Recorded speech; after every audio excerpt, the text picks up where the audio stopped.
What do you say there, you bunch of twisted sisters? Alright, viewers, I have a confession to make. It's something about me that always shocks and horrifies people whenever I tell them. Some say it should even cost me my credibility as a film buff. But it's a trait of mine I can hide no longer.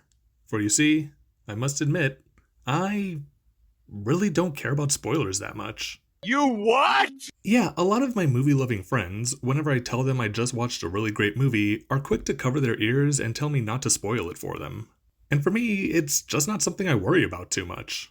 Now don't get me wrong, I don't make a habit of reading plot synopses online before I ever watch a movie, but I'll listen to reviews and sometimes even analyses without seeing the movie first. Within reason, of course.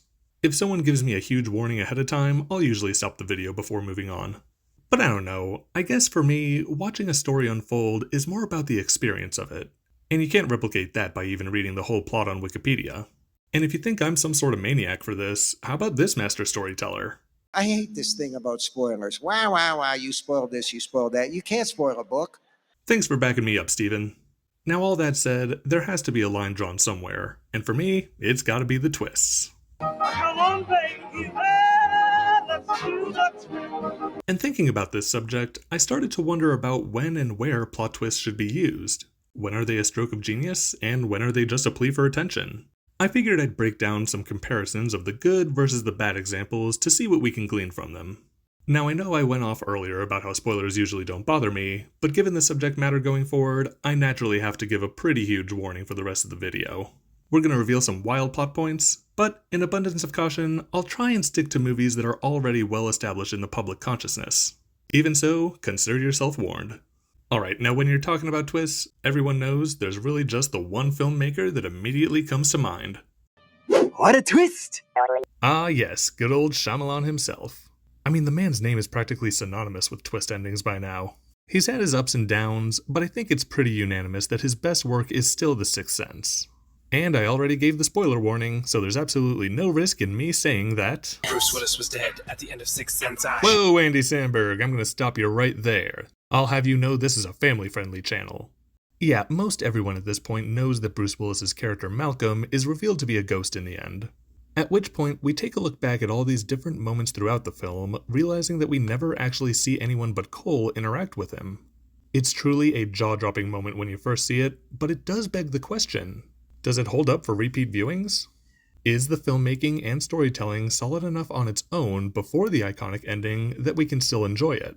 Now obviously the first thing you enjoy on a second viewing is recognizing all those moments that we thought were one way but turned out to be something entirely different. And it's also nice to find those few people who haven't heard of the twist and watch it with them for their reaction. But I'm happy to report that, at least for me, there's enough to the movie to enjoy beyond all these points.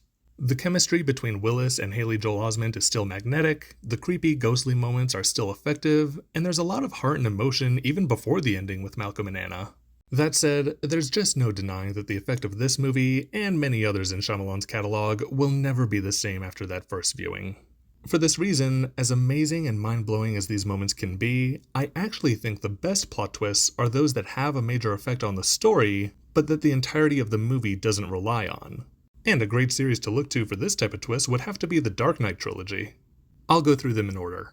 First, in Batman Begins, we get a great origin story of Bruce Wayne's transformation into the greatest superhero of all time, bar none, no further discussion needed.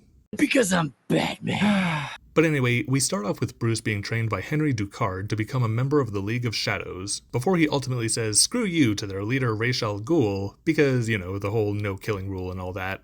From there, classic Batman shenanigans ensue, until it's revealed near the end that Ducard himself, the man who trained Bruce from the beginning, was the real Ra's al Ghul all along, with the other being a decoy.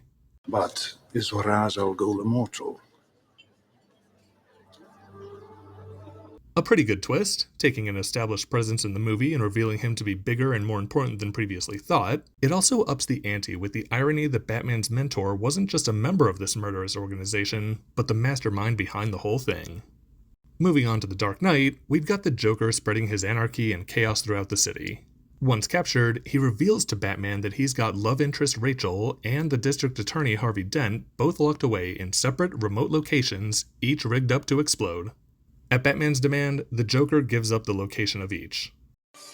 He's at 250 52nd Street, and she's on Avenue X. Batman tells Gordon he's going after Rachel, only to get to the location and find Harvey waiting there, while the police fail to save Rachel in time. This is such a great twist for so many reasons. First, it delivers the gut punch of killing off a character the audience has really grown attached to. We were all waiting to see whether she would end up with Bruce or Harvey, but if there's one thing we weren't expecting, it was this abrupt and violent end. Second, Batman's delayed rescue ends up introducing another iconic villain into the movie. Most importantly, however, is that it's absolutely in Joker's character to lie like this, forcing our hero to make a moral decision only for it all to be a sick joke, torturing Batman and driving home his own theory that everything becomes chaos. And finally, we have The Dark Knight Rises. Miranda Tate turns out to be Talia al Ghul, and it's stupid. No, sir, I don't like it. Wow, it's been a while since I used that clip. But okay, in fairness, I'm actually a defender of this movie. It doesn't stick the landing perfectly, but it is an epic send-off, and I really liked the physical threat of Bane as the main villain. But he's not the main villain, is he? Yeah, this is unfortunately our example of a twist gone wrong.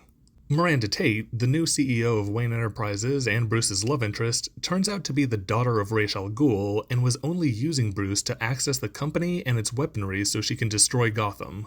They were clearly going for heartbreak with the betrayal, and there are subtle hints throughout, but so much of it just falls flat.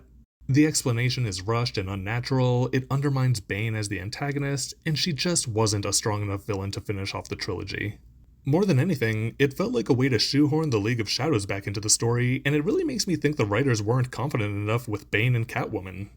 And if you ask me, that's actually how you differentiate a good twist from a bad twist. Does it feel like a natural and necessary tool for the storytelling, or does it feel like a crutch for the writers to fall back on?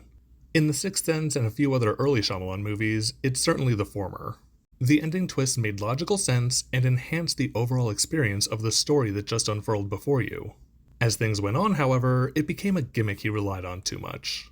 For the Dark Knight trilogy, even though they don't rely as heavily on their respective twists, it still almost felt like the finale needed to force one in to stack up with the first two. So ultimately, I'd say that plot twists and turns are a lot like ingredients in a dish. Some recipes call for them, some might use it as a little razzle-dazzle, and others are probably better off without them. My recommendation for all you creatives out there? Experiment with the craft, play around with different ideas, but be confident enough in your own work to know when it does and doesn't need that little extra something. I've been Kenny Steps. Take it easy, and keep stepping into the movies.